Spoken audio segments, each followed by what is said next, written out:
bonsoir. Bonsoir à toutes et à tous. Merci beaucoup pour votre présence ce soir. C'est un grand événement, ce Toi Toi Toi.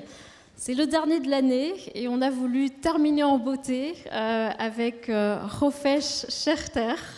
J'ai bien prononcé.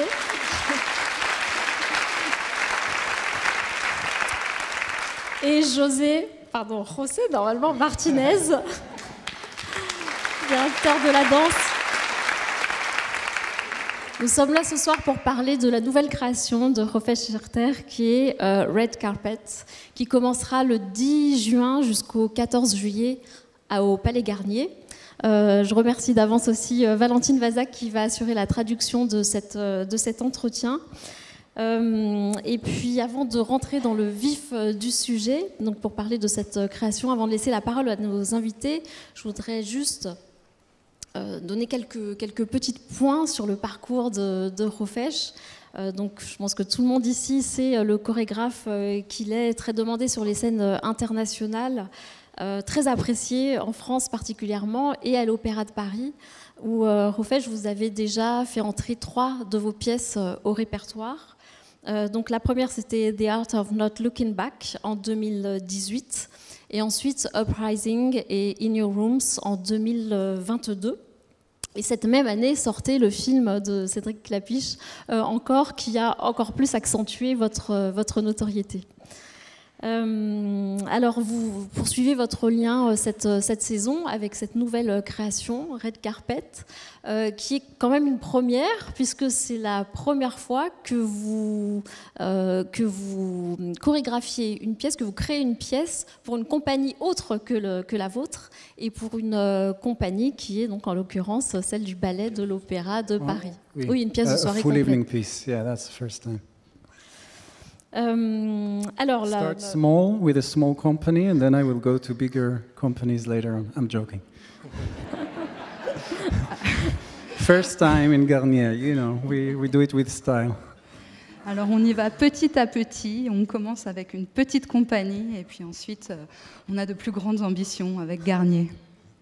Alors bien sûr, on en parlera tout à l'heure. Peut-être j'annonce un petit peu cet entretien, si nous arrivons à le suivre. L'idée, c'est de parler un petit peu de votre parcours et puis de voir peut-être vos points communs aussi à tous les deux.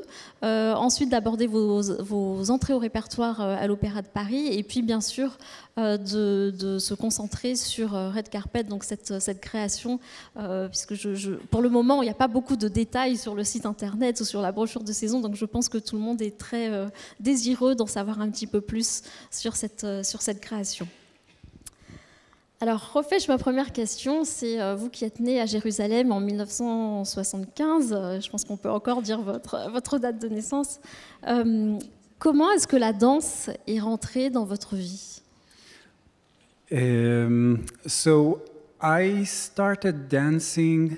I was in school in Jerusalem, and when I was, I think, 7 or 8, everybody that goes to school in Israel, we have folk dance kind of lessons every week, and we had to do it. I was really bad at it, and I also hated it. I was very shy, and I remember my friends were really laughing at me, ridiculing me and stuff like that. So I had to do it once a week, folk dancing.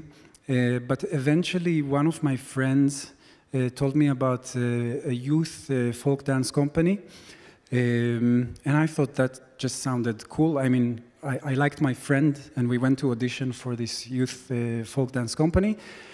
Really, I was just excited about the fact that we are going to tour around the country and internationally, which I traveled only once in my life. At that point, I was 10. So we went, we auditioned. They didn't take my friend, but they took me. And my friend looked at me and said, you're not going to go. And I was like, sure, I'm going. It's a great opportunity. And that was the beginning of me dancing, so with folk dancing. And yeah, that's enough for you, right? Alors ma première rencontre avec la danse a eu lieu à l'école à Jérusalem. Donc quand j'avais 7 ou 8 ans, il y avait des cours de danse folklorique à l'école pour tous les enfants. Et au départ, j'étais vraiment très peu douée, je détestais tout ça, et puis j'étais très timide. Mes amis se moquaient énormément de moi, et c'était des cours qui avaient lieu une fois par semaine. Mais petit à petit, un de mes amis s'est intéressé à une compagnie de danse folklorique pour les jeunes et il m'a proposé de participer à une audition. Et ce qui s'est passé, c'est que j'ai été pris pour l'audition et pas lui. Ce qui m'intéressait plus que tout, c'était l'idée de faire des tournées nationales et de faire des tournées internationales parce que j'avais très très peu voyagé et mon ami était un petit peu incrédule, il disait mais tu vas pas y aller et j'ai fini par y aller. Mais aussi, ce qui m'intéressait, c'était de danser ensemble avec des gens. Ça, c'était vraiment... that was my passion, to do kind of art with people. Cette idée de partage qui était vraiment ma passion. Et alors, vous êtes entré quand même à la Batsheva, un moment, à la Batsheva Company. Est-ce que vous pouvez nous dire à quel moment et ce qui vous a fait entrer dans cette compagnie? So when I was 15, in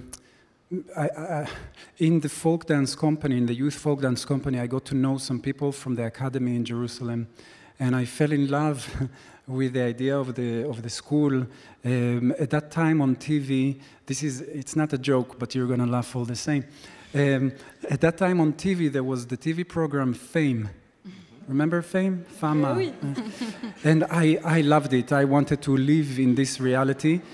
And when I discovered the academy in Jerusalem, I was like, that's like Fame. In the breaks, they play piano and sing together, and it was like a musical. So I decided to go to the academy in Jerusalem when I was 15. And then when I was 18, I auditioned to the junior company of Batsheva and didn't get in. That's the real story. And it's a long story. Eventually I got in because someone left and they were like, okay, you can come in. And then I was in Batsheva in the junior and in the company for about 3.5 years, dancing with Ohad and other choreographers, Wim van der Kibbus, and yeah, that was my school, real school. Alors tout a commencé à 15 ans, quand j'étais dans cette compagnie de danse folklorique. J'ai commencé à m'intéresser à l'Académie de Jérusalem. Et encore une fois, ce qui m'attirait vraiment, c'était cette idée de travailler tous ensemble avec les chanteurs, les musiciens. Et en fait, ça me faisait penser à une émission, une série qui passait à la télévision, que vous connaissez sans doute, qui s'appelait Fame. Et c'est vraiment cette image de Fame qui a commencé par me faire forte impression.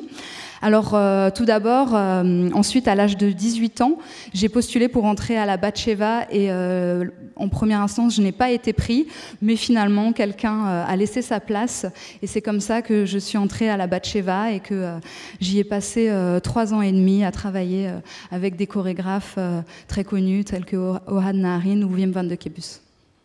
Vous venez de parler de Ohad Naharin et c'est vrai qu'ici à l'Opéra de Paris, on a eu plusieurs chorégraphes israéliens issus de la Batsheva qui sont venus présenter leurs pièces. Donc Ohad Naharin, récemment Bobby Jean Smith, qu'on retrouvera d'ailleurs l'an prochain pour la mise en scène et chorégraphie d'un opéra, Satyagraha de Philippe Glass. Quel regard vous portez sur cette Batsheva compagnie ? En fait, je crois que Ohad a créé une sorte d'école. Quand moi j'étais jeune, on admirait beaucoup NDT et Kilian qui étaient là. Et puis il y a, donc on va dire qu'Israël a émergé. Et donc je pense que le travail de Ohad, en dehors de la force qu'il a, l'engagement, il y a eu une école, quelque part les danseurs devenaient chorégraphes. Et il y a énormément de chorégraphes israéliens à travers le monde qui font des choses très intéressantes. Donc ça a créé vraiment une école. Mais vous, Rofesh, comment vous expliquez que pour quelqu'un qui se disait pas doué en danse, qui a été pris parce que quelqu'un a laissé sa place à la Batsheva, comment vous expliquez que vous en êtes arrivé où vous en êtes aujourd'hui ? You want to know how the other dancer went out? There is a story there. It's a real drama. No. Vous voulez savoir ce qui s'est passé pour cet autre danseur ? I think on voit qu'il y a de la concurrence. Hein. Competition. I think it's a really good question because I think We can say that I was not talented or naturally talented in dance. Maybe I think there is a difference between being confident and you know thinking you know what you're doing, and actually being gifted in something. And maybe you can see it in my work a little bit. My work is, it's hard to say, my work is not really technical. It's really about how humans behave inside it. It's kind of like about the fragility in a way of people. So I think honesty is something that works on stage or that is interesting. You know, I feel something that was always interesting for me was to share how I feel with other people. You know, whether I was a dancer or if I'm a choreographer, it's tough, and everybody knows how we feel is confusing and it's not really clear. So when you have to put it on stage, it's even more complicated. But I think something about just sharing your life experience and kind of being open about it, or vulnerable, or fragile about it, and generous and sharing it, that was my drive. And that's it. You know, I think I was just also very shy, and there was something I needed to work on to kind of like, I wanted to free myself. You know, I wanted to be able to express myself more freely in front of people. Words are problematic. They only get you so far. And movement and dance is sort of, it's the real thing, you know, it's direct, it's what it is. Alors effectivement, c'est une excellente question. Je n'étais pas naturellement douée pour la danse, mais je pense fondamentalement qu'il y a une différence entre la confiance, l'idée de savoir ce qu'on fait, et le fait d'être doué. Et dans mon travail, je n'ai pas vocation à mettre en lumière des éléments très techniques, mais j'aime beaucoup explorer cette fragilité et me concentrer sur une proposition scénique qui soit honnête, montrer mes sentiments, que ce soit en tant que danseur ou en tant que chorégraphe. Je m'intéresse beaucoup aux sentiments qui peuvent être confus, compliqués, et parfois c'est difficile de les mettre en scène, mais je suis toujours très désireux de partager une expérience de vulnérabilité, et j'accorde une grande place dans mon travail à la fragilité, ce qui vient aussi d'une certaine timidité sur laquelle j'ai dû travailler. Et je trouve que dans la danse et dans le mouvement, il y a quelque chose de très libérateur et de très authentique. Est-ce que vous partagez cette Yeah, I ces think for propos? the audience that never saw my work, they will think that I'm doing some sort of Buto dance. There are different ways of fragility, right? Some of it is like, you know, intense fragility. Alors, il ne faudrait pas pour autant s'imaginer que je fais l'équivalent de la danse Buto. La fragilité, c'est quelque chose qui peut s'exprimer de différentes manières, notamment à travers une certaine brutalité. On verra des petits extraits tout à l'heure, justement. José, oui, est-ce que ça résonne en vous, ce que dit Rofesh sur la façon d'envisager la danse? Tout à fait. Moi, je pense qu'en fait, on dit souvent qu'on danse comme on est, et quand on chorégraphie aussi de la façon, enfin, comme on est, ça vient de l'intérieur. Donc, de montrer une fragilité, de montrer une force, de montrer ce qu'il y a à l'intérieur, c'est une essence, ça me parle, bien sûr. Alors, il y a quelque chose qu'on n'a pas encore abordé, c'est votre rapport à la musique. Parce que je crois qu'avant même la danse, vous vouliez devenir pianiste, ou en tout cas, vous avez commencé par le piano.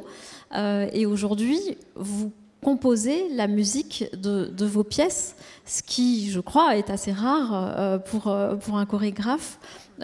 Pourquoi ce besoin de composer votre propre musique? So yes, I was actually my first interaction with art before dance was music, and when I was 6 years old, I went to study the piano, and I studied it for many years.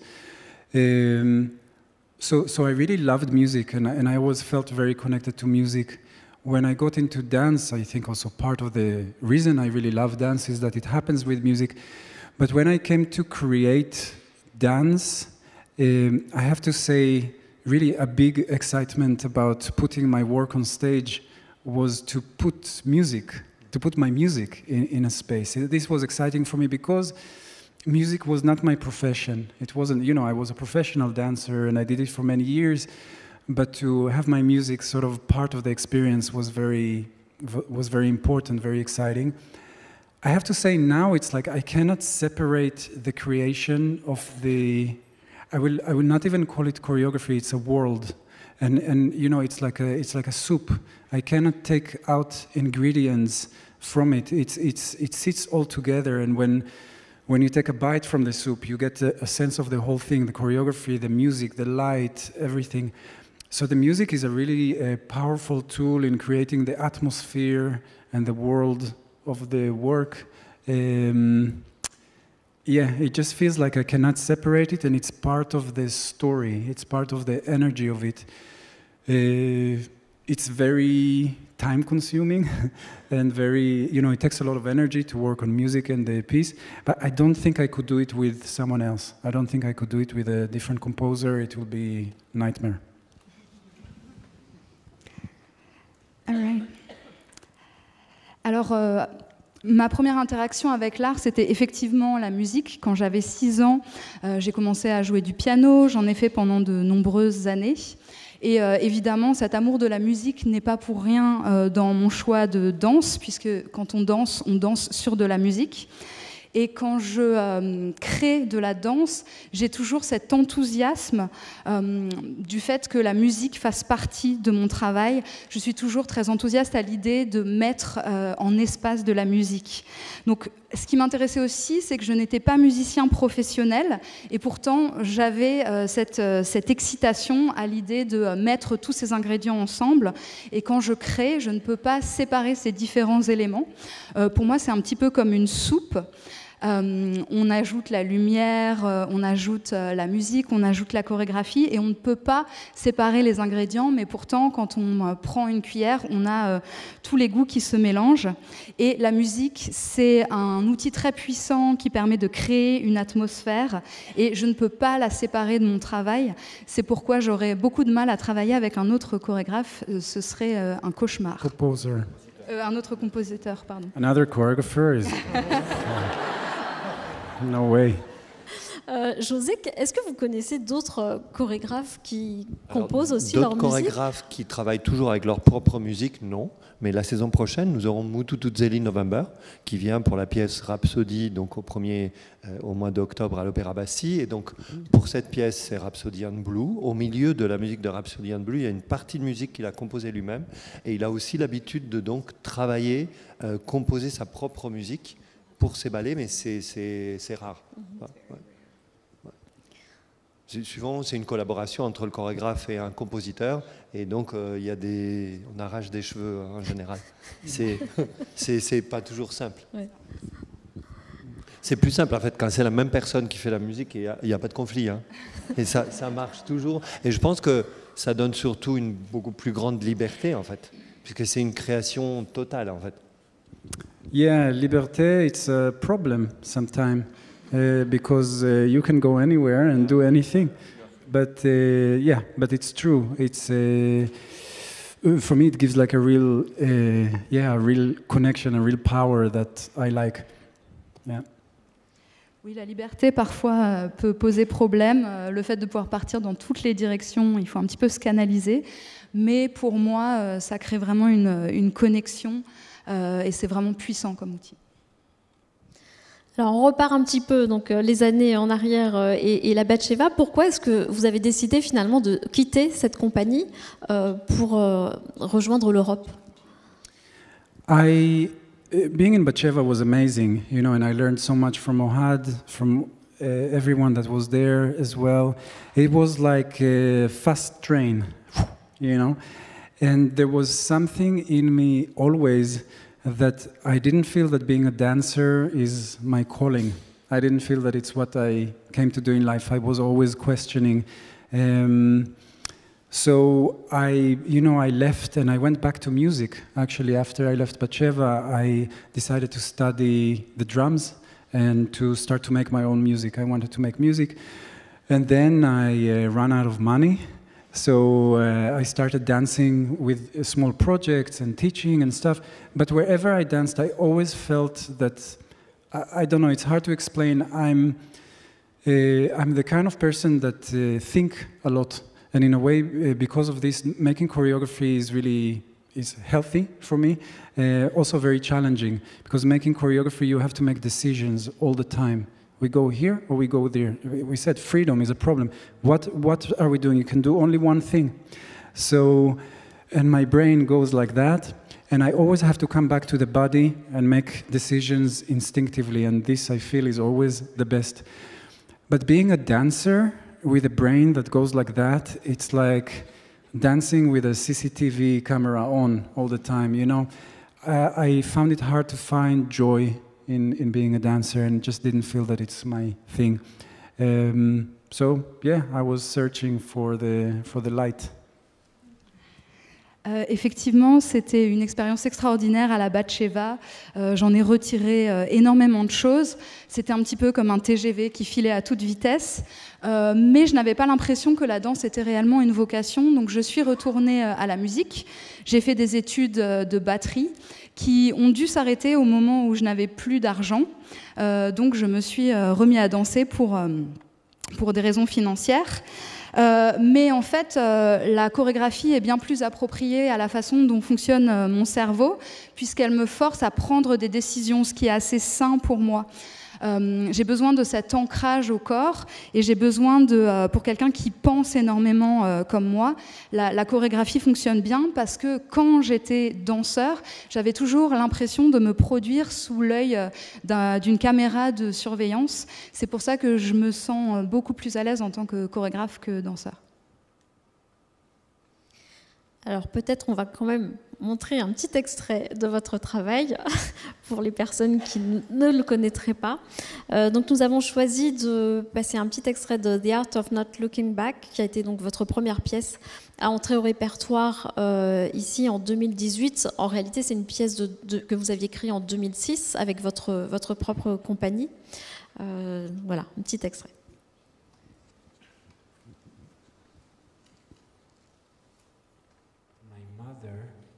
Left me when I was 2 years old.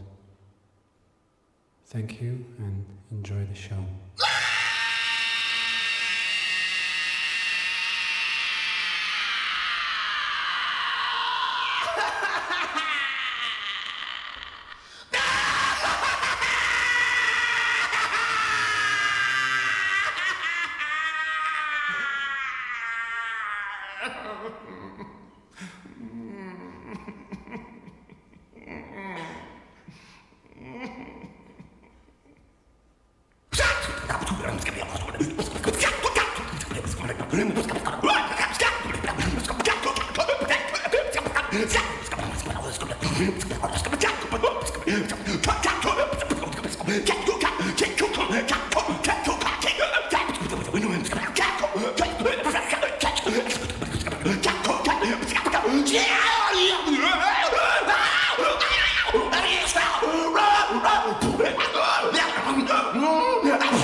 Alors, dans cette pièce, qui était une pièce uniquement pour danser par des femmes, il y a une voix off, parce que c'est quand même assez récurrent dans votre travail, qu'une voix off intervienne et dise « Ma mère est partie quand j'avais 2 ans ». Et je me demandais, cette voix off, est-ce qu'il faut la prendre comme un jeu vraiment autobiographique ou est-ce que c'est une façon finalement est-ce que c'est un narrateur avec lequel vous mettriez plus de distance et donc ma question plus précisément serait quelle est la place de l'intime dans votre travail? I think first of all, my mother did leave me when I was 2 years old. So, you know, but it doesn't really matter. I don't think that the audience, I think also the audience, when they come to see it, the interesting thing, normally they hear it in the beginning of the piece and they laugh because it's funny. I mean, it's not funny, but it could be funny, you know, because it's kind of a bit over the top and shocking. It doesn't really matter. You know, I can speak about my motivation of making the piece. And you know, in the end of the piece, I'm also saying some things that are very, very difficult to hear, because at a certain point, when people watch the piece, they understand that actually it is a piece of autobiography. So the laughter disappears and it becomes very solemn. And I say very harsh things in the end, which are less true. But I say them because it made a very strong impact. I felt that as an experience, as an artistic experience, it makes the work really, it makes you feel something really powerful. So when people ask me about this last sentence, I say, no, it's a lie, but I lie for the sake of art, you know? And in a sense, it doesn't really matter. I mean, art, none of it is real, you know? I think what matters is what brings up, you know, powerful emotions, interesting questions, and whether it's true or not. I mean, you know, we live in a world where nothing is true. Everything is true. Whatever, every story you say is true. And I don't know, did my mother leave me? Maybe, maybe not. I don't know. Maybe my dad left her with me. You know, I don't know. So. Alors, il se trouve que ma mère est bien partie quand j'avais 2 ans, mais au final, cela n'a pas vraiment d'importance, puisque lorsque les spectateurs entendent cette phrase, au début, ils rient, ils trouvent cela drôle. Est-ce que c'est drôle? Est-ce que c'est pas drôle? C'est quelque chose qu'il faut décider. En fait, le rire vient du fait de cette exagération. C'est une phrase qui peut paraître choquante. Et donc je peux parler de ma motivation pour avoir recours à des phrases qui sont un petit peu difficiles à entendre, choquantes. Il y a une forte dimension autobiographique. Petit à petit, au cours de la représentation, le rire tend à disparaître. Et au fur et à mesure, je dis des choses qui sont difficiles, mais sans doute moins vraies, mais qui ont un fort impact et qui montrent qu'une expérience artistique doit avant tout être quelque chose de puissant. Donc c'est une forme d'utilisation du mensonge, mais pour le bien de l'art. Donc cette frontière entre la vérité et le mensonge n'est pas forcément signifiante.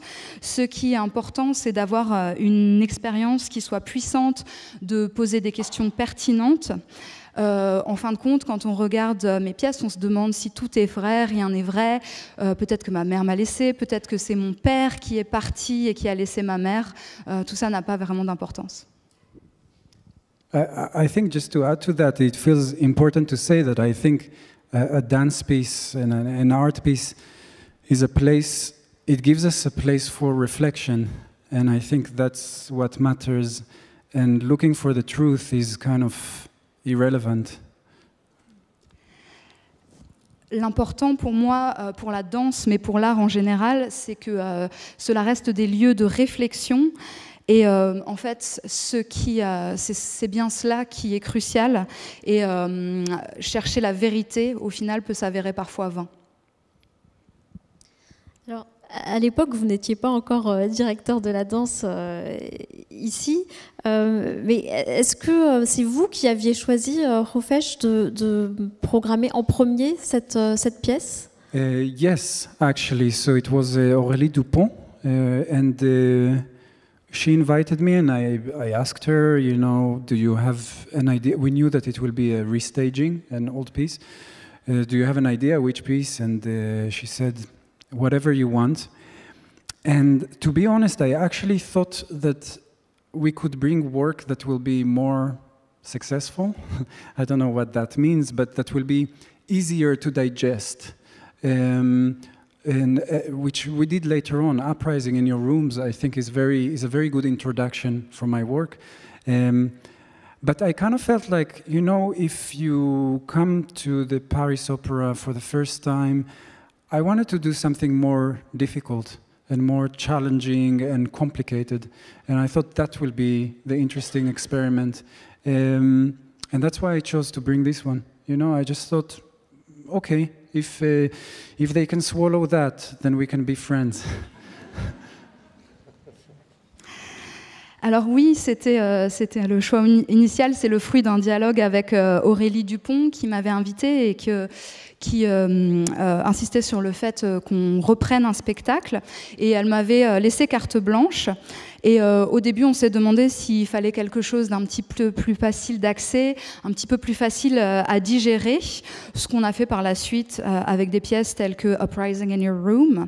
Mais en fait, je me suis dit que, quitte à présenter quelque chose à l'Opéra de Paris, je voulais que ce soit quelque chose de difficile, que ça constitue un défi. C'est pour ça que j'ai choisi précisément cette pièce. Je me suis dit, bon, si elles arrivent à avaler ça, je crois qu'on pourra être amis. Et qu'est-ce que vous en pensez, vous, en voyant ces images par rapport justement aux danseurs que vous connaissez bien est-ce que vous voyez tout de suite le défi auquel ils font face ? Bien sûr, on voit le défi. Et en fait, à chaque fois qu'il y a un chorégraphe qui vient et qui propose quelque chose de très engagé, les danseurs rentrent dans le jeu en général et ça les fait, d'abord ça les fait grandir, ça les fait évoluer, ça les fait se découvrir eux-mêmes. Moi, j'ai vécu ça quelques années avant avec l'arrivée du Sacre de Pina Bausch et ça a été une révélation. D'ailleurs, il y a 2 danseuses qui sont parties dans la troupe de Pina Bausch la saison d'après. Donc, dans l'évolution du ballet de l'opéra, au départ, c'était la danse classique surtout et il y avait quelques approches de ballet contemporain dans les années 90. Et à faire à mesure que des chorégraphes plus tranchés, plus engagés sont venus, ça a permis à nos danseurs de devenir, de devenir vraiment des artistes. C'est-à-dire de sortir du carcan de ce qu'on leur apprend à l'école, du vocabulaire classique, pour être obligés d'être vraiment engagés eux-mêmes dans les pièces qu'ils abordent. Et tout à l'heure, quand vous disiez que c'était une pièce difficile, vous pensiez à quoi ? À justement l'engagement, la technique, les deux réunis ? I mean, it is for sure. It was the first encounter with the dancers, and for them to digest the movement material, it was challenging. But more, I mean, in the sense of the barrage that it throws on the audience, the subject. What it demands from the audience is not easy. Every piece of dance is entertaining, but it's not exactly a piece of entertainment. It's just, challenging for the mind and for the ears.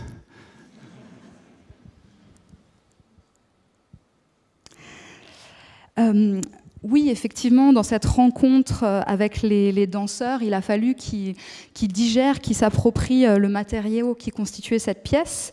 Et en fait, ce que j'entends par difficile, c'est toute cette force que cette pièce projette sur le public, toute cette exigence qui est requise de la part des spectateurs. Et en fait, un spectacle de danse est toujours une forme de divertissement, mais ici, il ne s'agit pas vraiment d'une pièce divertissante. Il s'agit au contraire d'une pièce qui est plutôt exigeante, à la fois pour l'esprit, mais aussi d'une certaine manière pour les oreilles. Alors j'aimerais qu'on voit un autre extrait d'une autre pièce, donc celle qui 4 ans après a été programmée à l'opéra, Uprising. C'est un petit peu le pendant dans la mesure où cette fois c'est un groupe d'hommes, de danseurs hommes qui dansent dans cette pièce. Un petit extrait.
Alors là aussi, est-ce que c'était fait exprès, juste après The Art of Not Looking Back, pièce féminine, de proposer ce contrepoint?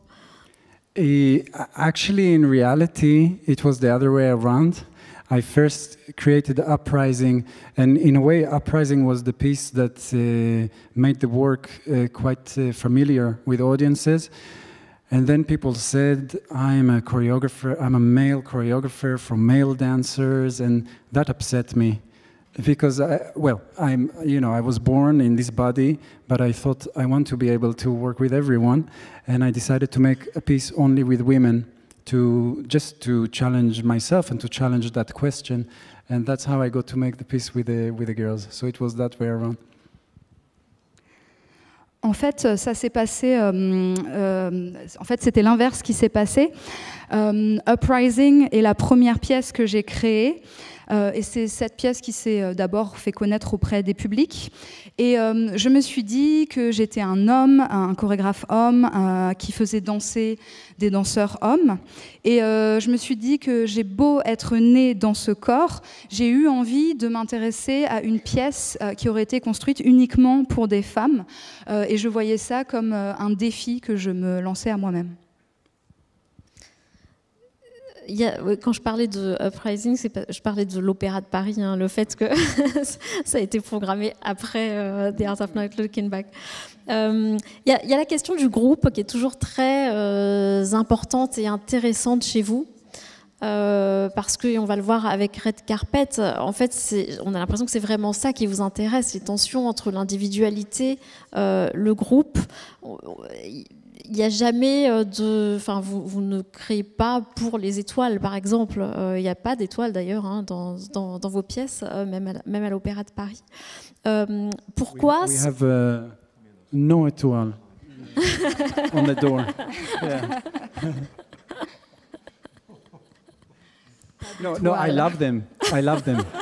It's not. No, don't get me wrong. Je les adore. Hein, n'allez pas croire le contraire. Alors, on parlera peut-être de ça après, mais pourquoi cette question du groupe est tellement importante pour vous? Et est-ce que le fait d'être israélien, d'avoir aussi fait cette expérience qui, je crois, a laissé beaucoup de marques pour vous du service militaire, le fait donc d'avoir vécu en Israël où l'État et le social a un grand impact sur la vie intime, est-ce que vous pensez que ça a peut-être nourri ce thème chez vous? Yeah, I think there is a place where I'm probably obsessed with questions about social structures. And for sure, being born in Israel, in Jerusalem, nobody sits you down at any particular age to explain the situation. You are born into a situation, and you have to start to understand what's going on. Questions about, power, territory, behavior, control. And these were things that really were quite obviously, Israel is a very extreme place, and these are things that were quite disturbing to me. Also, growing inside the Israeli and Jewish culture that particular time, or at any particular time, was really traumatized by the Holocaust, which is another big story about a big group of people, behaving in a certain way. So I think something in my mind became quite obsessed with trying to understand how things work, why, who makes decisions, who decides what are the rules, who, do we make, back to my personality, do we make decisions from here, or do we make decisions just from some kind of a gut instinct, and then we just validate them somehow with our thoughts? So I think in a way my work explores the question of what motivates the dynamic of a group. And, they say an artist is making the same work over and over again. I think maybe, I do, and I take different angles to look normally at the same question, who is running that show? Who is in control of all this culture, all the decisions, all the right and wrong, and everything that surrounds us? How did it come to be?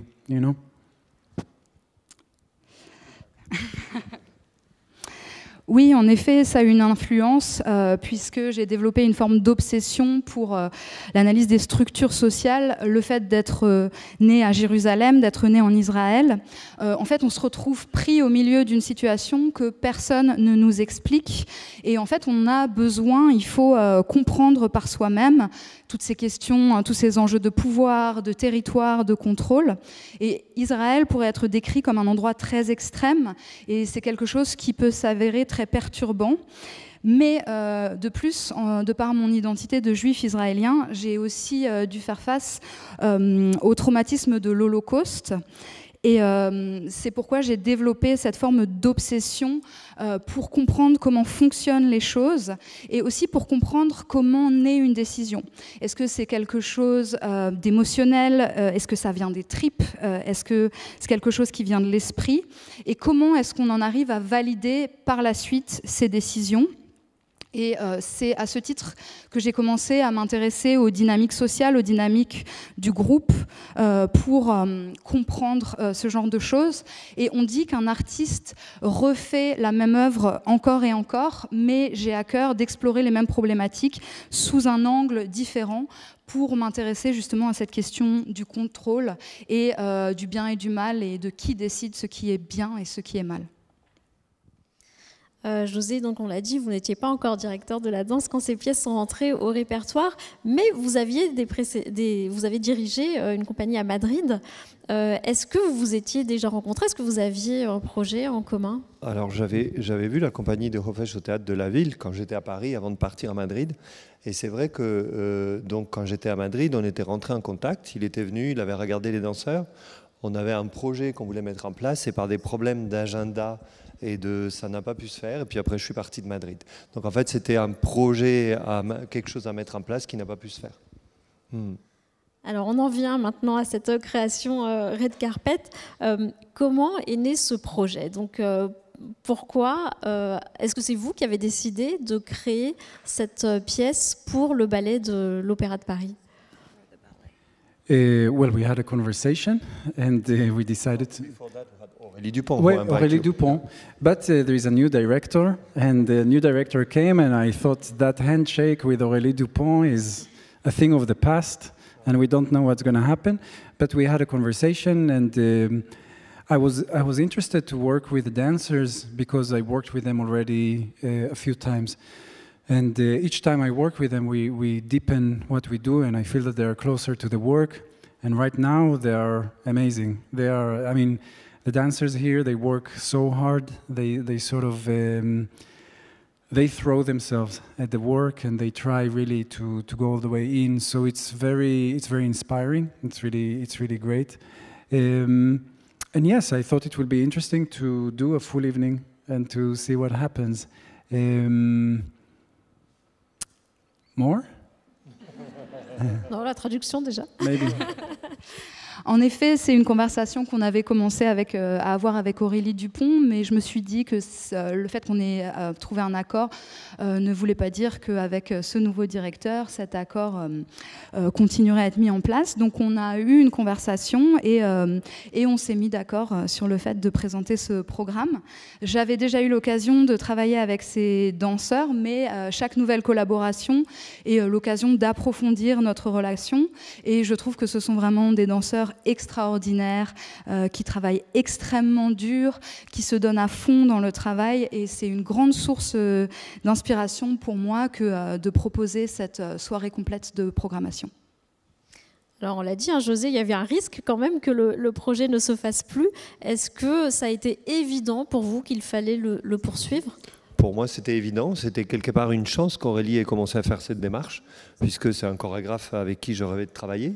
Et puis, je pensais que ça allait être, incroyable pour nos danseurs de pouvoir faire une création avec lui. C'est pas pareil de reprendre une pièce existante que là, faire un processus créatif. Et quand on a commencé à parler, la seule chose presque que Hofesh m'a demandé, c'était d'avoir du temps. C'est d'avoir assez de temps pour pouvoir développer son projet. Donc on a mis une période en octobre, novembre, quelques semaines pour faire des workshops, pour qu'ils puissent voir les danseurs, que les danseurs puissent aussi commencer à voir comment allait se passer le travail. Et du coup, là, il y a eu 2 longues périodes de travail. C'est vrai que c'est assez exceptionnel, parce que vu le rythme de travail qu'on a à l'Opéra, en fait, pour une création, on a 4 semaines, 5 semaines. Pour une soirée complète, une nouvelle création, c'est complètement impossible. Et donc, comment ça s'est passé sur, par exemple, le choix des danseurs? Parce que vous en connaissiez déjà plusieurs, pour avoir travaillé avec eux. Certains étaient partis. Est-ce qu'il était évident que ceux avec lesquels vous aviez travaillé, vous vouliez retravailler avec eux? Comment se sont adjoints les autres? Est-ce qu'il y a eu des auditions, par exemple? Yeah, so I came for a period of 2 or 3 weeks to have like a long workshop, and we decided that along these weeks I will select the cast. There were, I think, all the dancers that I worked with before were there, but also other dancers that were interested and we thought will be interesting for the work. It's very difficult to describe how you select a cast, because there is the question of dancers that you feel really connect with the work, with what you do, and that also dancers that move me, that I'm curious about them. But it's not the end of the decision making. There is a group that you are trying to make. I'm trying to put a group together, and it's like putting a family together, something that feels connected and kind of powerful together. So yeah, it's another decision that a choreographer has to make. I wanted to work with many dancers, but also to keep some sort of intimacy, I don't know, but to keep the group small enough so that we can concentrate and focus the energy so it doesn't become too open. So, I made some harsh decisions. Oui, en effet, le travail s'est déroulé de la manière suivante. Je suis venue pour 2 ou 3 semaines. C'était un atelier assez long. Et en fait, le processus de sélection d'une distribution, c'est quelque chose de très difficile. En premier lieu, il y a les danseurs avec lesquels j'avais déjà travaillé, mais aussi d'autres danseurs qui étaient intéressés et qui s'avéraient être intéressants.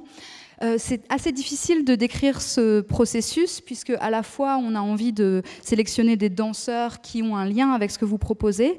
Il y a aussi les danseurs qui suscitent une émotion. Et enfin, il y a cette idée de créer un groupe qui fonctionne ensemble, quelque chose qui soit un petit peu comme une famille. Donc voilà une décision difficile de plus qui incombe aux chorégraphes.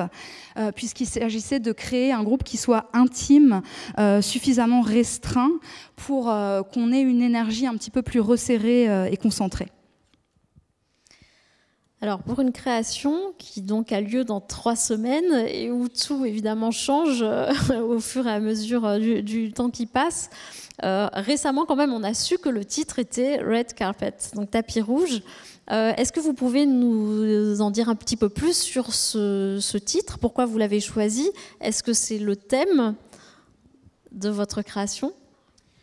Red carpet is not a theme, it's a thing. Is it? It's always difficult to explain titles because titles are also like dancers in a way, like choosing dancers. In the end, you just fall in love and you think that's the one, that's the. And for me, with Red Carpet, it was the same. I can tell you a little bit about my thought process that I was looking at Garnier, and I started to look at pictures of the house. I wanted to kind of meditate into where it's going to perform. I recently did some work with the curtains with my company, and I thought I'm taking something of that theme, but not exactly. So we're going to have red curtains, and then one thing led to another, and I thought Red Carpet is an interesting title. Yes, in a way, it gives some kind of a key or a clue to the audience or an invitation to start to dream with us on what can happen there. I was interested in a way in something that is touching a little bit the glamour but also the cabaret world, something that is that can give it also kind of a dark element. So red carpet. I don't know what it gives people, but it's just a little sprinkle of, a clue for things and an invitation. Alors, en premier lieu, red carpet, tapis rouge, ce n'est pas un thème, c'est un objet, une chose. C'est toujours difficile d'expliquer les titres de la même manière que c'est difficile d'expliquer le processus de sélection d'un danseur. C'est un petit peu comme tomber amoureux, on se dit voilà, c'est ça. Je peux vous dire quelques mots du processus mental qui m'a amené à ce choix. Tout d'abord, c'est l'espace du Palais Garnier qui m'a intéressée. J'avais vu des photos de cet espace. Par le passé, j'avais pu déjà travailler avec des rideaux rouges, et je voulais garder quelque chose de proche de l'esprit du rideau rouge. Et puis, une chose menant à une autre, je me suis dit que ce titre était intéressant, puisque quelque part, il pouvait être vu comme une clé de compréhension, une sorte d'indice qui nous donne une indication sur ce qu'il risque de se passer sur scène. Et il y avait aussi cette dimension de quelque chose de glamour, mais aussi quelque chose de sombre, une couverture qui recèlerait plus d'éléments. Et en fait, ce qui m'intéresse aussi, c'est l'idée de donner aux spectateurs juste une petite touche d'un indice pour les mener à aborder la pièce. Alors quand même, j'essaye de poursuivre avec les indices. Tapis rouge, c'est vrai qu'on pense au glamour, mais en ce moment c'est le Festival de Cannes, forcément on pense à tapis rouge. Mais on peut penser aussi aux réceptions diplomatiques. Donc peut-être, vous savez, quand des hommes politiques sont invités, on déroule le tapis rouge pour eux. Est-ce qu'il y a quelque chose sur peut-être les apparences ou la politique qui nourrit aussi votre travail ? It's a dance piece.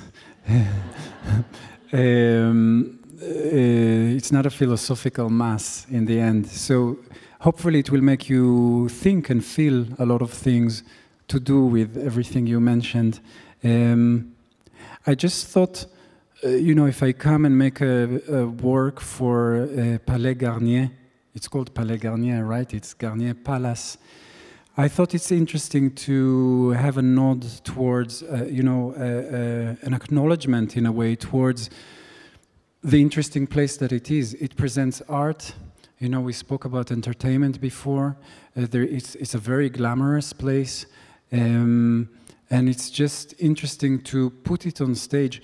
I don't presume to bring answers to anyone. I just hope to bring some questions and some... I put the problems on stage, you solve it, It's so for me it's interesting to bring it to the surface and to just let it be there. So again, the building and the question of glamour and art and entertainment, I think it's just a very interesting question that I also ask myself, when I make the work. And in the end, the people that are underneath all these elements, there is human beings, there is bodies, and there is a huge fragility and a huge desire to express something.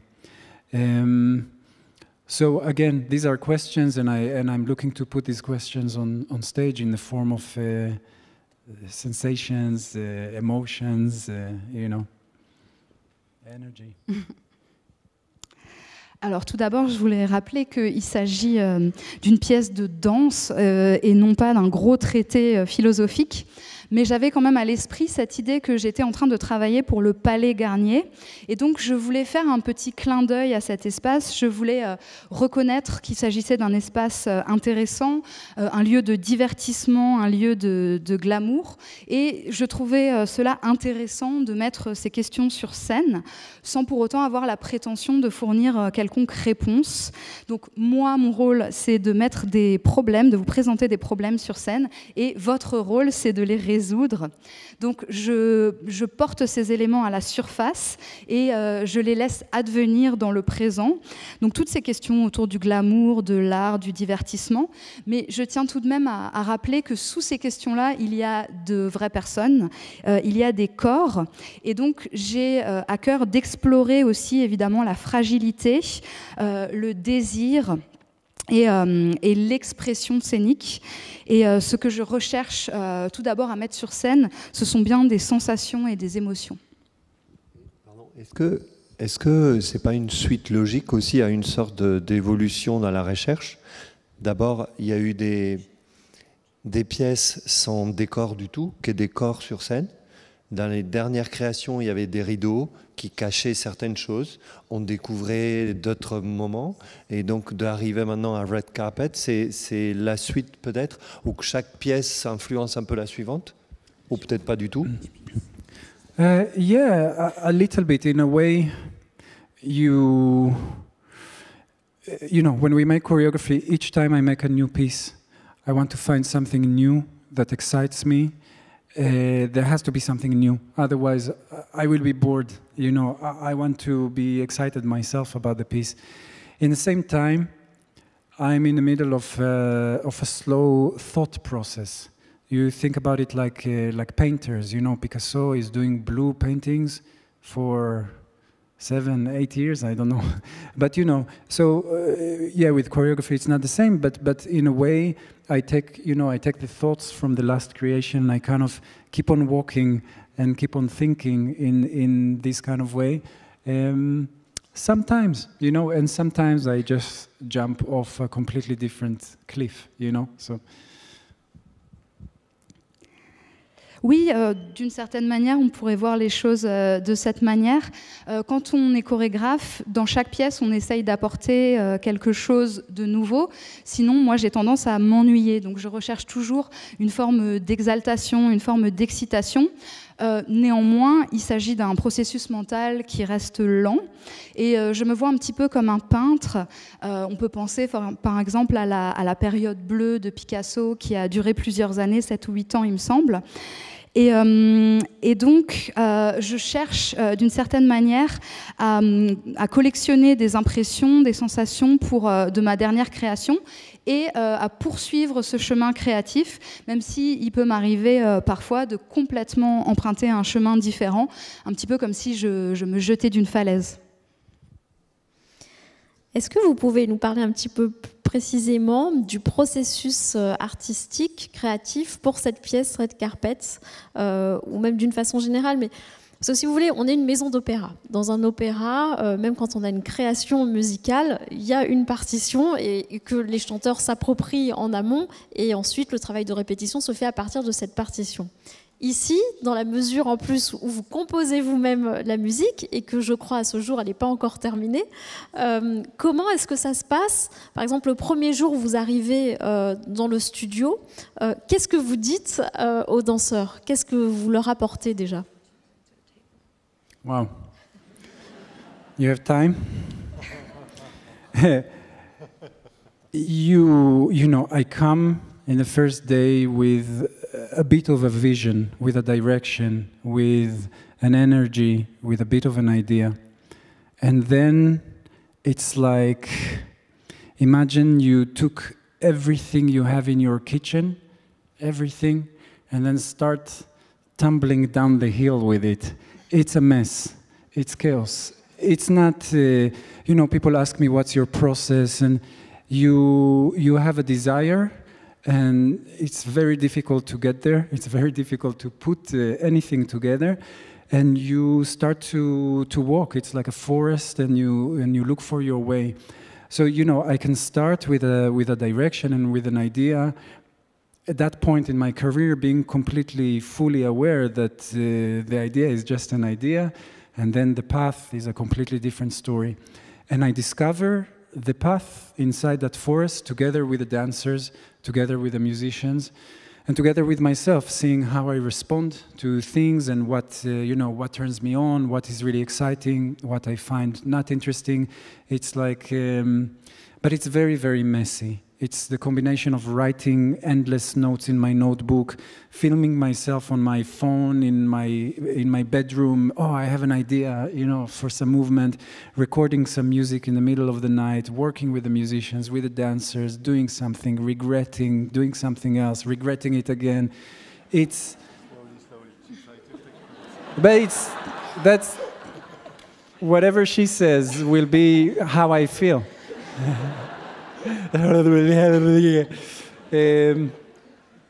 So yeah, it's a kind of chaos, and the job in the end is to put this chaos together into a coherent journey.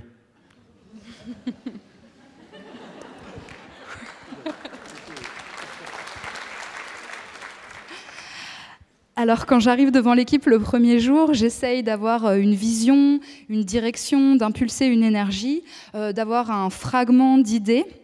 Mais en fait, je vais reprendre cette métaphore culinaire. C'est un petit peu comme saisir tous les ingrédients que vous avez dans votre cuisine, et ensuite vous les prenez tous, et puis vous courez, vous descendez une colline à toute vitesse, donc forcément, c'est un petit peu le bazar. En fait, je pars toujours d'un désir, mais je suis conscient que c'est parfois difficile de l'atteindre, c'est parfois difficile de rassembler ces éléments disparates. Je vois ça un petit peu comme une forêt dans laquelle on chercherait son chemin. Mais je suis aussi conscient à cette étape de ma carrière que ce qui est important, ce n'est pas uniquement l'idée, mais c'est aussi le chemin. Le chemin que je vais emprunter ensemble aussi avec toute l'équipe, les danseurs, les musiciens, moi-même.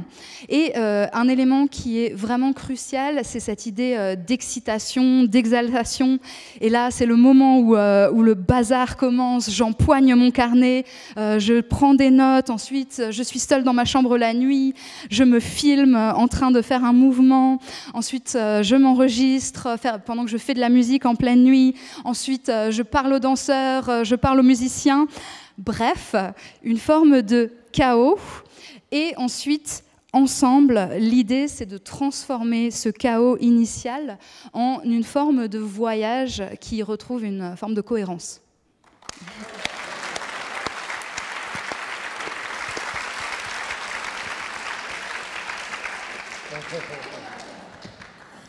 Mais je crois qu'on comprend aussi à votre façon de parler pourquoi les danseurs ont envie de danser avec vous.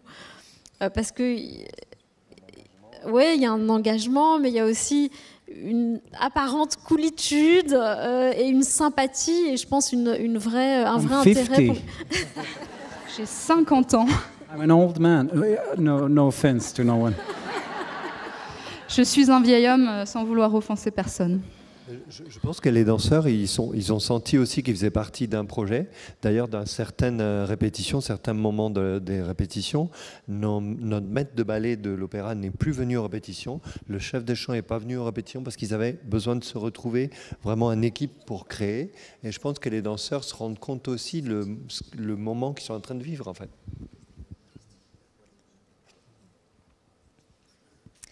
Alors juste, je suis sûre que le public a beaucoup de questions à poser. Juste, je voudrais préciser quelques mots sur les musiciens, puisqu'il va y avoir des musiciens live, 4 musiciens live, dont une d'ailleurs qui a fait partie de l'académie, qui vient de l'académie, donc c'est bien aussi qu'il y ait cette continuité. Et les costumes sont signés Chanel. Yeah.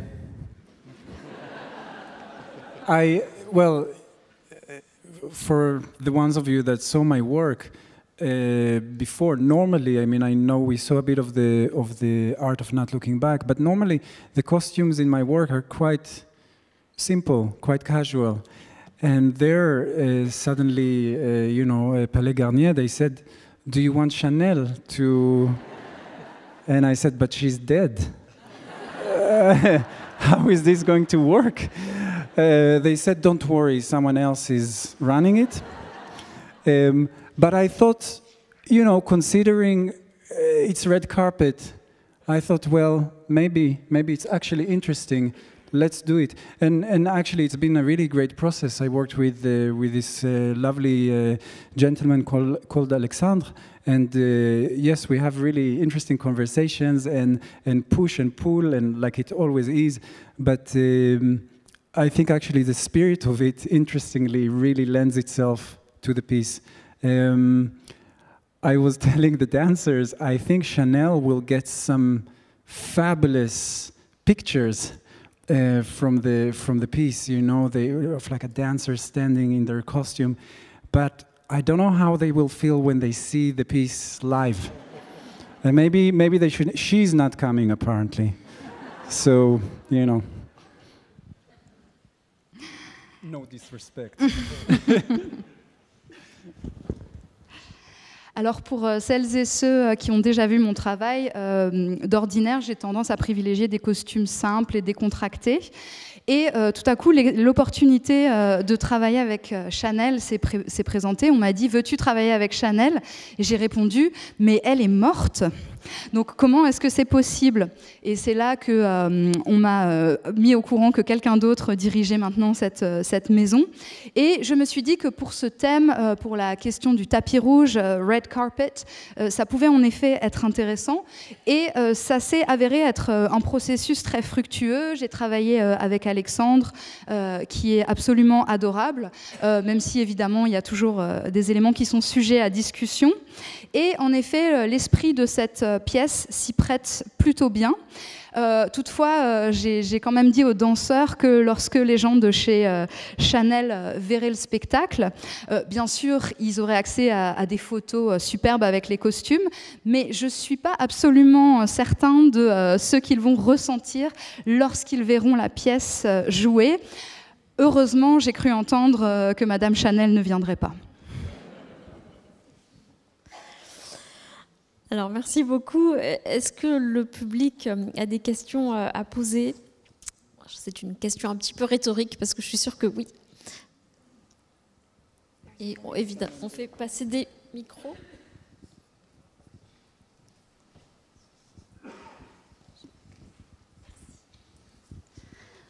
Bonsoir. Je me demandais si vous aviez des mouvements ou des gestes que vous attribuiez plutôt à des danseuses femmes, enfin des danseuses, et d'autres mouvements ou gestes qui étaient plutôt pour les hommes. Et à propos de ces gestes et de ces mouvements, comment vous faites pour les noter sur une feuille de papier au milieu de la nuit et pour les restituer ensuite le lendemain aux danseurs? First of all, I really personally don't think that there are movements that are for men or for women. There are gestures. It's a cultural agreement that some gestures are feminine or masculine, but it's part of the big questions that I like asking. Who decided that? You know, how, why? And just a little interesting comment about this, because when I made the piece for the girls, for the women, in the beginning, I thought, I really want to create movement for the female body. You know, I want to create like a woman, you know. And then I realized, of course, that I can't. I realized that the movements that I make are only my perception of what is a way of moving like a woman, or the way I wanted to see it, you know. Because actually I was doing movements that are, you know, I made movements that I thought about it like a dangerous animal, like something really powerful and really dangerous. And I kept on thinking, this is just my perception of a woman, which led me in the end to ask myself, why do I see women like that? And led me to ask myself about my mother. It's a true story. And in a way, the piece became autobiographic, because I understood that I cannot be someone else. I can only be myself, and I have my perspective. What was the other part of the question? How do you mark down music? How do I mark down the movement? I either do like little drawings, and then hopefully I understand it. It's a little bit like when you write down your dreams. You know that story, right? It's like this famous film director. He decided to, each time he dreams like this amazing kind of scripts, and he keeps on forgetting. He thinks I will remember it in the morning, and he keeps on forgetting it. So he decided to put a notebook next to him, and one night he has this amazing story. He's dreaming. It's like unbelievable film. It's gonna give him an Oscar. And he scribbles something in the middle of the night and goes back to sleep, happy. And he wakes up in the morning and he reads the note, and the note says, "A boy meets a girl, they fall in love." So you know, drawing movements is a bit like that, you know, like there is an arm up and you have an arrow and you're like, I don't know what that means, but I try. Or I feel myself fully dressed. Thank you. Alors tout d'abord, pour la première partie de la question, j'ai la conviction qu'il n'y a pas de mouvement qui soit réservé aux hommes ou aux femmes, puisque les gestes sont avant tout une convention sociale sur laquelle on se met d'accord, et ça fait précisément partie des grandes questions que j'ai à cœur de poser. Qui prend ce type de décision ? D'ailleurs, lorsque j'ai voulu créer une pièce pour des danseuses, lorsque j'ai vraiment voulu créer du mouvement pour le corps féminin, j'ai essayé de créer des mouvements de créer comme une femme. Mais en fait, ce que je créais, c'était ma propre perception de la manière dont une femme bougerait. Donc en fait, ça a donné lieu à des mouvements d'animal sauvage, dangereux, quelque chose de très puissant. Mais ce n'était en fait que ma propre perception, ce qui m'a donné l'occasion de me poser la question, pourquoi est-ce que je perçois les femmes de cette manière ? Et bien entendu, je me suis posé la question du rôle de ma mère dans toute cette histoire. Et c'est ainsi que cette pièce est devenue quelque peu autobiographique. En ce qui concerne la deuxième partie de la question, comment est-ce que je note les mouvements ? Tout d'abord, je fais de petits dessins sur un carnet et on pourrait comparer ce processus au fait d'écrire un rêve, d'essayer de se souvenir de ses rêves. Et cela me rappelle l'anecdote d'un réalisateur très célèbre qui s'est dit qu'il faisait toujours des rêves fabuleux et qui a voulu un petit peu les exploiter pour sa carrière. Et donc, une nuit, il a mis un carnet sur sa table de nuit. Il a fait un rêve absolument extraordinaire et en plein milieu de la nuit, il se réveille, il écrit. Et le lendemain matin, en relisant ses notes, il voit qu'il a simplement marqué « Un garçon rencontre une fille et il tombe amoureux ». Donc voilà, c'est un petit peu le même processus qui se déroule.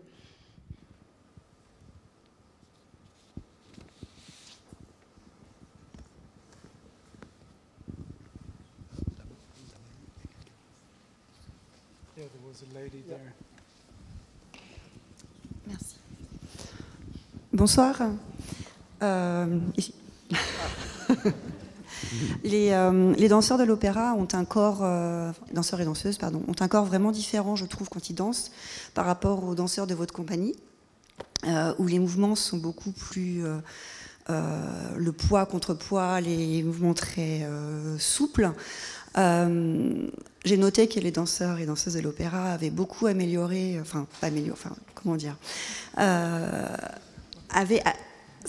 c'était un peu plus approprié le travail de l'école un peu israélienne dans ces mouvements-là. Avez-vous travaillé particulièrement à ça, ou est-ce que c'est à force de travailler ce type de chorégraphie qu'ils arrivent au niveau de vos compagnies, pour le type de chorégraphie que vous proposez? I don't adapt for anyone. I bend for nobody. And no, I'm joking. But it is true. I don't feel that I had to adapt my work here for the dancers. They're incredibly, how to say, able. And I think if you see them in this work, you will... the biggest pleasure, you know, the moment we were working on the creation, the biggest pleasure I get is when I look at them and I think they do not look like the Paris Opera Ballet dancers. It's just completely. So I feel that they made a huge effort to, you know, to come and to really work. They're incredibly powerful and strong and adaptable. That's the word.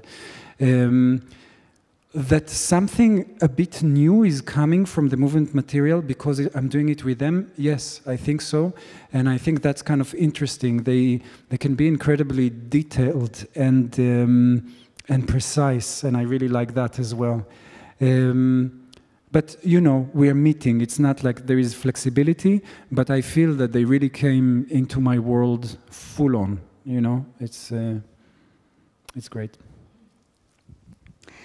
Alors tout d'abord, je voulais dire que je ne m'adapte jamais. Bon, je dis ça un petit peu comme une blague, mais pour être plus sérieux, je ne ressens pas le besoin d'adapter mon travail aux danseurs, puisque ces danseurs sont très compétents, très capables. Un des plus grands plaisirs que je tire du processus créatif, c'est simplement de regarder le danseur et de regarder les danseurs et de me dire, on ne dirait absolument pas les danseurs du ballet de l'Opéra de Paris. Donc, en fait, tout le monde fait un effort considérable et ils et elles ont une énorme capacité d'adaptation. Ils sont capables de s'adapter et c'est à ce moment-là que quelque chose de nouveau peut émerger et c'est à ce moment-là que le travail devient intéressant.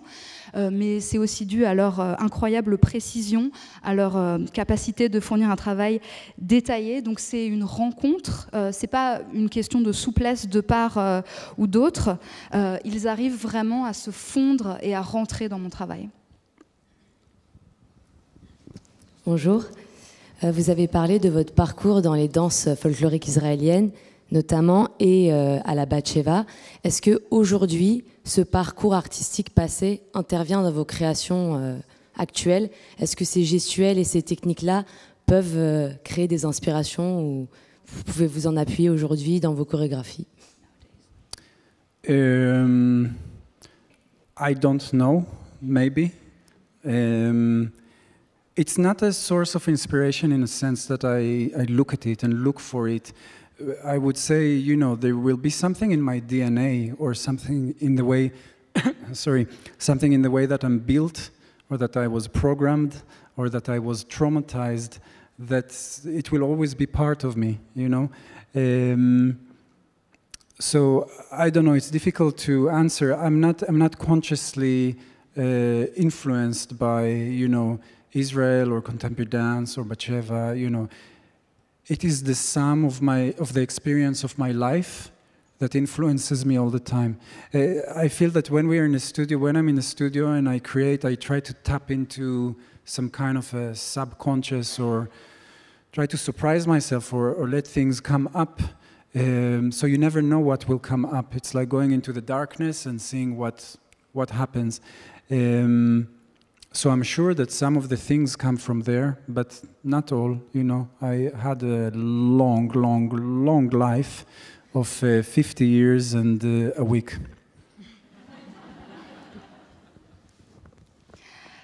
Je ne sais pas, peut-être.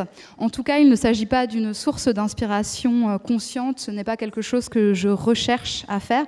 Mais il se pourrait bien que ce soit dans mon ADN, que ce soit la manière dont j'ai été construit, la façon dont j'ai été programmée et aussi le fruit de certains traumatismes. Il est sûr que cela fait partie de moi, mais je ne suis pas influencée consciemment par cette expérience. Mon travail est une somme d'expériences qui ont constitué ma vie. Et quand je me retrouve dans un studio en train de créer, je puise justement dans cet inconscient et je regarde les idées qui émergent.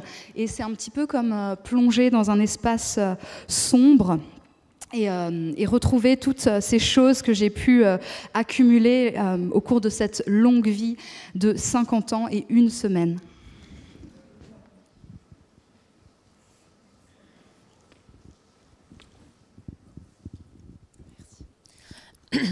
Bonsoir. Je me demandais si vous aviez déjà travaillé avec des amateurs ou si la perspective de travailler avec des danseurs non professionnels vous avait déjà traversé l'esprit. I worked in theater quite a few times. So with actors, they're professional actors, but not dancers. And yeah, sometimes I find it interesting because it has to put me in a place where I transmit the idea through their bodies in a very, very simple way. So it means that I have to really focus the idea. But generally, I can see that movement and dance can be really useful and helpful for amateur dancers. It's not a passion of mine, no. I mean, if it helps people, I'm really happy, but creatively, it's not a passion of mine, no. Alors j'ai déjà à plusieurs reprises eu l'occasion de travailler au théâtre avec des acteurs et des actrices qui étaient professionnels mais qui n'étaient pas des danseurs et des danseuses professionnels. Et en effet, c'est un processus qui s'avère intéressant puisque les idées doivent être transmises par le véhicule de leur corps, mais d'une façon très simple. Il y a une nécessité de concentrer la perspective. Et je suis tout à fait convaincue que le mouvement et la danse peuvent avoir leur utilité pour les danseurs amateurs. Ceci étant dit, c'est pas vraiment quelque chose qui me passionne, même si je suis tout à fait conscient du fait que ça peut aider de nombreuses personnes.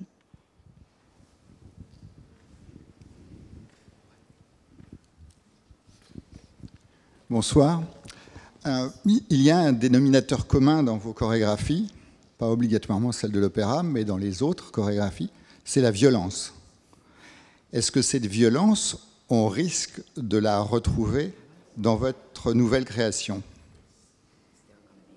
Violence du type exécution d'un danseur par rapport à un autre danseur. Ce genre de choses a été vu dans vos chorégraphies. Complicated question. Désolé. You know, we can call it violence, we can call it power, we can call it energy, we can call, you know, you can see a child running around and releasing energy. It can be very healing as well.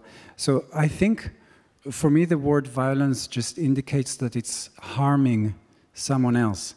So I hope it's not harming the audience. There is certainly rage and anger.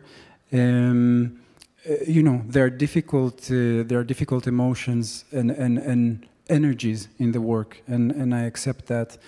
And in some of the work, there is overt, you know, theatrical violence. Yes. In this work, zero.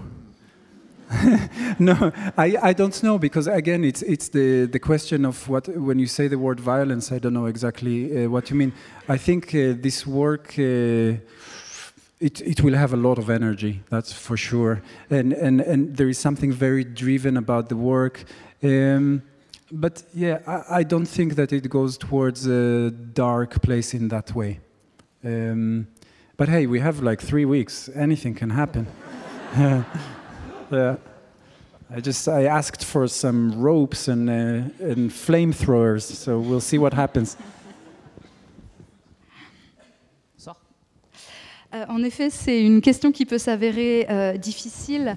Qu'est-ce qu'on appelle violence? Qu'est-ce qu'on appelle pouvoir? Qu'est-ce qu'on appelle énergie? Si on prend par exemple l'exemple d'un enfant qui courrait dans tous les sens, il y a cette idée d'une grande énergie qui est dispensée. Mais pourtant, c'est quelque chose qui peut avoir un grand pouvoir de guérison. Selon moi, la violence, c'est quelque chose qui cause du tort, quelque chose qui peut heurter et blesser. Et j'espère que cette création ne fera aucun tort au public. Dans mon travail, il y a bien évidemment de la rage, de la colère, des énergies et des émotions qui peuvent être difficiles à traverser. En revanche, dans certaines de mes pièces, il y a une violence théâtrale explicite, mais dans celle-ci, zéro. Pas la moindre violence explicite. En revanche, il y aura de l'énergie, quelque chose de très puissant, mais je n'ai pas spécialement prévu d'aller vers ces endroits sombres. En revanche, il nous reste encore 3 semaines de travail, donc il peut encore se passer beaucoup de choses. J'ai commandé des cordes et un lance-flamme, donc vous verrez bien. Bonsoir.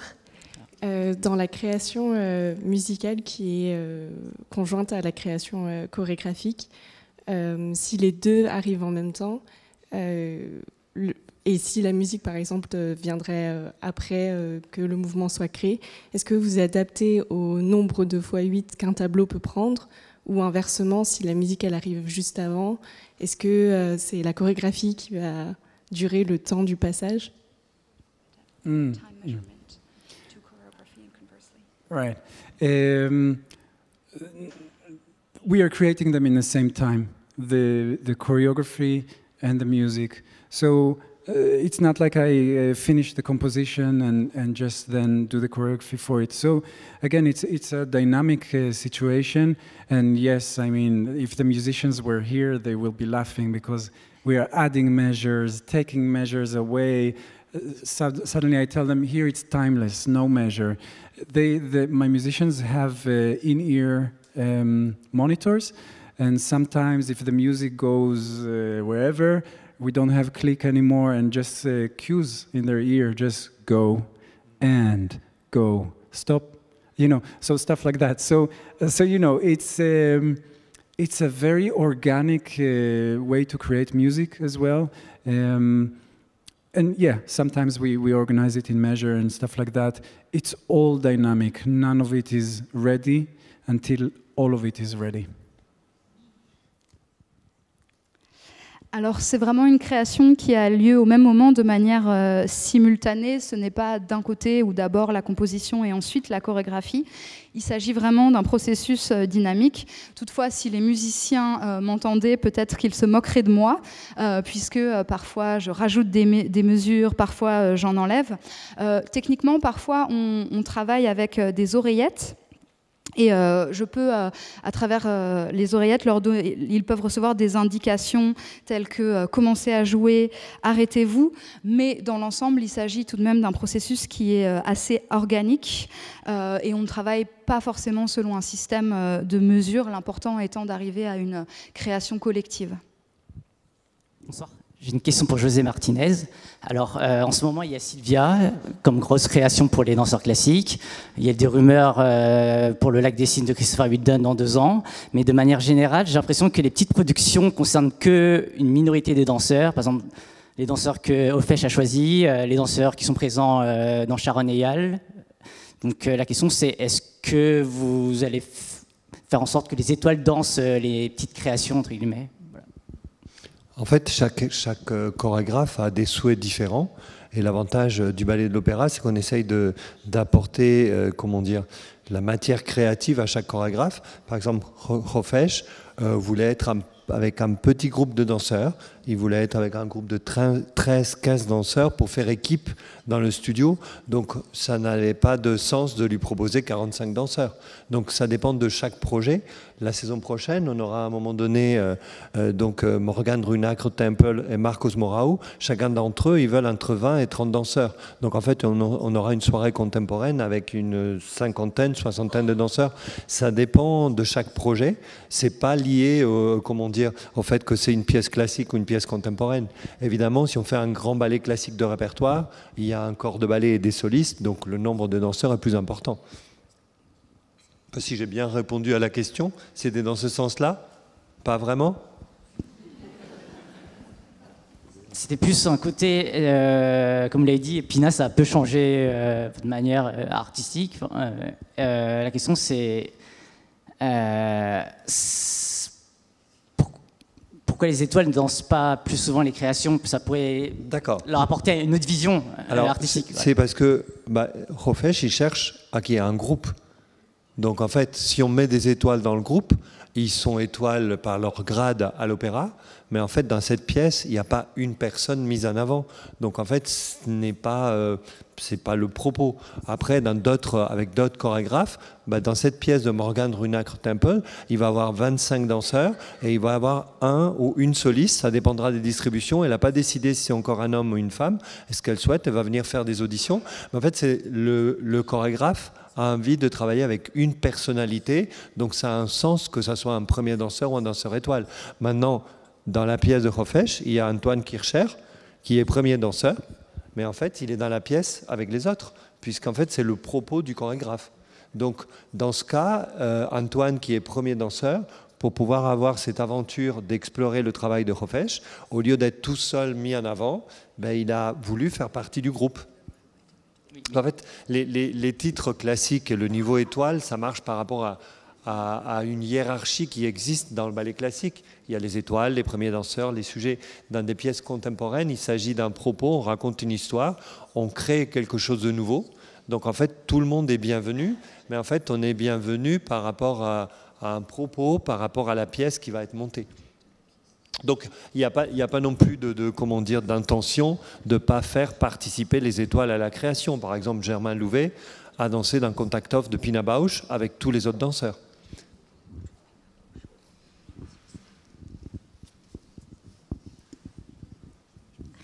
Merci, je crois on arrive au terme de cet entretien. Alors, une dernière question. Pardon, excusez-moi. Bonsoir, déjà merci pour votre temps et votre partage. J'avais une question sur votre processus de création. À quel point la matière provient des danseurs, donc des mouvements et des intentions que vous allez voir, je ne sais pas, au cours d'improvisation, et quelle part de cette matière vient de vous? Et deuxième partie de la question, comme on l'a dit, les danseurs de l'Opéra de Paris sont très différents des danseurs de votre compagnie. Qu'est-ce que vous en tirez aussi? Est-ce que ça vous permet, je ne sais pas, de diversifier et d'enrichir votre vocabulaire artistique également? Merci beaucoup. So for the first question, again, in the beginning of the process, I bring a lot of movement material. And also now, deep into the process, I create a lot of the movement. But I also let them sometimes create. If when I feel that we cracked the feeling or the idea or the energy of a particular part, and I and I have to say when the dancers of the Paris Opera create, it's really brilliant because it's a kind of extension of my creativity in a way that I wouldn't think about exactly, or I wouldn't move in this way, but it's their interpretation of my world, which I find really, really great right now. We kind of arrive to the sweet zone where everything they do is really great. And it's that shows a big trust from me to them that I let them create. Second question. Sorry. What was the second question? Does it help? Well, it's exactly this. I think it's part of the same thing, that the fact that when they start to create movement that I feel that really works, I discover new movement. I discover new shades and new colors of my work, and this is really exciting for me. This is really where I get like, wow, something that I didn't see before in my work. That's exciting. Tout d'abord, au début du processus créatif, c'est moi qui amène beaucoup de propositions de mouvements, beaucoup de matériaux de mouvements, mais il peut m'arriver de les laisser créer. Je les laisse créer quand j'ai la sensation qu'on a mis le doigt sur l'énergie exacte d'une partie donnée de la création. Et lorsque les danseurs et les danseuses de l'opéra, du ballet de l'Opéra de Paris se mettent à créer, ils sont et elles sont particulièrement brillants et brillantes. Et c'est là que moi, je découvre une extension de ma créativité à travers leur interprétation de mon travail. Et c'est là qu'on arrive dans cet endroit du travail qui est particulièrement agréable, où on arrive au lieu de la confiance qui peut émerger entre nous, lorsque cette création devient collective. Et c'est précisément cela que je retire du travail. On peut dire que ces danseurs et ces danseuses apportent une nouvelle coloration, une nouvelle nuance à mon travail, et c'est particulièrement exaltant. Merci beaucoup à tous les deux d'être venus ce soir.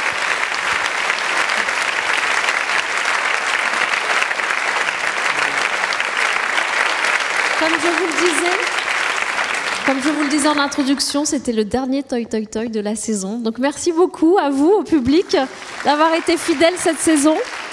Et on se retrouvera, alors c'est un scoop parce que ça n'a pas encore été annoncé, mais on se retrouvera pour le prochain Toi Toi Toi en septembre, le 19 septembre, autour de la nouvelle production d'Aïda, mise en scène par Chirine Nechat. Merci à tous.